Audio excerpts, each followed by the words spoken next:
Hi guys, welcome back to our channel How Logical.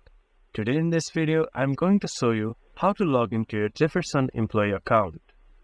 To do so, follow some simple steps with me. Proceeding to the video, first of all open your browser and go to your default search engine. Then search Jefferson employee login. Go to the first result or go to myjeffhub.jefferson.edu.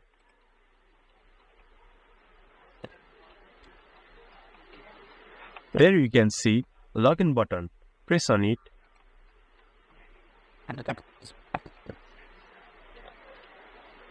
Then enter your campus key. To make login easier, you can press remember this setting, but I do not recommend you doing it in a public computer. Once you have entered your campus key, press next and then enter your password.